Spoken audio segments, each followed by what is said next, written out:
This right here is a CELPIP Speaking Part 1 question. Before I show you that, I want to show you that if you want a 10 plus in all modules, it's definitely possible. Just like our student here, everything 10 or higher.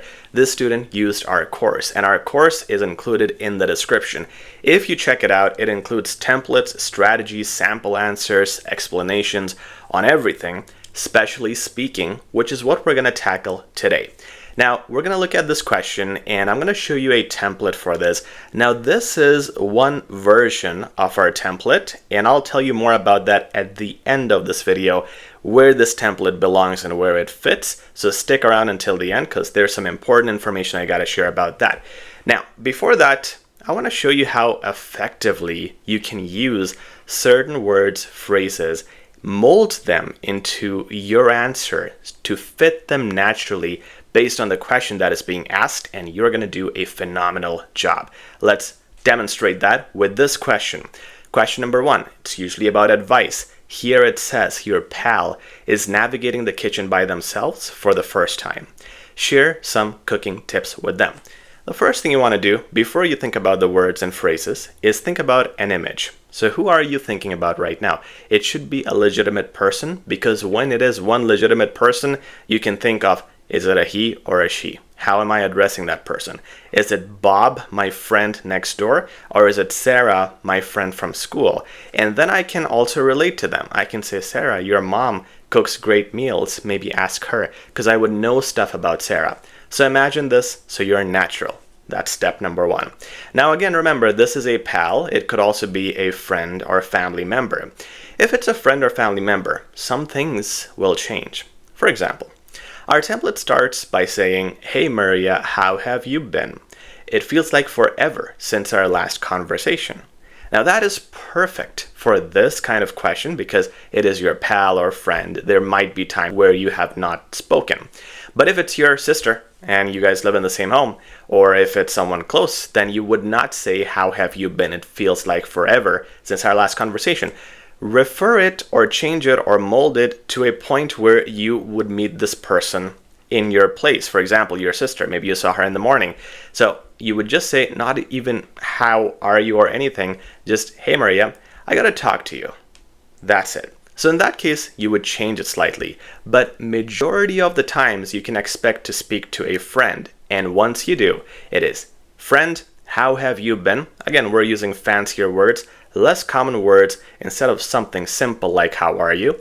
And then something to add to that, because we're trying to show the examiner that we understand it is an informal topic, so it feels like forever since our last conversation would be that greeting that we would do using phrasing that is again advanced but informal. Time out.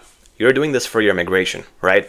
Join us in our free 30-minute webinar that we're conducting with CanWise Immigration. Their head is going to give you all details regarding the new immigration policies, what you got to do to get your PR faster, and new pathways as well. This guy is one of the most sincere immigration consultants you'll ever find, so I would highly recommend you sign up. All you got to do is email us. Our email is in the description. Email us telling us you're interested in the immigration webinar, and I'll enroll you at no cost, and we're going to do this very soon. So email us now. The next thing we say is, I've heard about what you are facing. Now here, we're not just going to copy paste this sentence. We got to relate it to the topic. So the topic is about this person navigating the kitchen by themselves, and you want to share cooking tips. So I've heard about your struggles with cooking, or I've heard about you embarking on a new cooking project. Start with that. Then, drawing from my experiences, I'd like to offer you some advice. Here, we could mold it slightly. Drawing from my own cooking journey, I'd like to offer you some advice. There you go. Making it natural and putting it in the context of the question.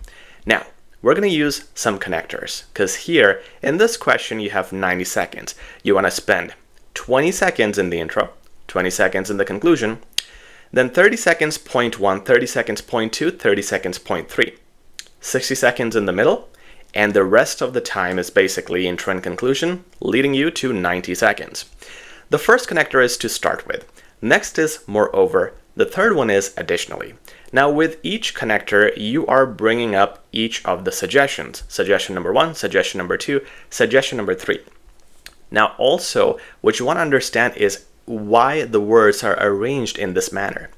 If I say to start with, I could also say to begin with, to get started, or starting with my first advice. And what I'm doing here is I'm understanding that the template tells me that I got to use a few words to start, not just something simple like firstly or number one is. That would be incorrect too. So I'm understanding that I got to use a word combination as a phrase to start. Then I could use something like moreover. So I could also use furthermore, accordingly. I could do that because I'm trying to use one worded connectors now. And then I have to use a connector with a ly, something like additionally, similarly, surprisingly, accordingly, because that's the adverb. So in all three stages, I'm showing the examiner what? I'm showing the examiner a range. I can use a range of connectors to express my ideas, and I'm not being repetitive. Imagine how repetitive it would be if you just say firstly, secondly, thirdly. Or if you, worse, say and. So that's where you use the template as a guide, and you could use these words or similar connectors, but the important thing is you understand the logic of how to use them. Let's go towards the end. I sincerely hope you consider these suggestions for your benefit. Now, sincerely is there because it's an adverb, once again giving you the marks for that range. And this is, in terms of flow, perfect. And I'm not sure if you have been noticing that. There are marks for flow, and we're getting all those marks. We're saying, hey, how are you? That's the greeting. Then, I've heard about this thing, and here are my suggestions. That's the tone, the flow we're taking. We mention the suggestions, and at the end, we sum it up by showing our sincerity. I sincerely hope you consider these suggestions for your benefit. It is not too formal. It is not informal, like slang. It's somewhere in the middle, because even in informal conversations like these, you gotta have those spots where you're a little serious. Notice also how we're using a really good combination of complex and simple sentences. This sentence, they're simple. This one is complex, and the others are simple too. And we can't really have too many complex sentences in the intro and conclusion, but you want to have more of those in the points, the 3 points in the middle, because that's where you're more descriptive. But the template easily sets you up for at least one and a good combination of simple and complex sentences. Then look at how we're moving to our greeting. Eager to hear back from you. Unlike something simple like can't wait to see you or talk to you soon. That would be too generic, too cliche. We want to have something different, more advanced phrasing.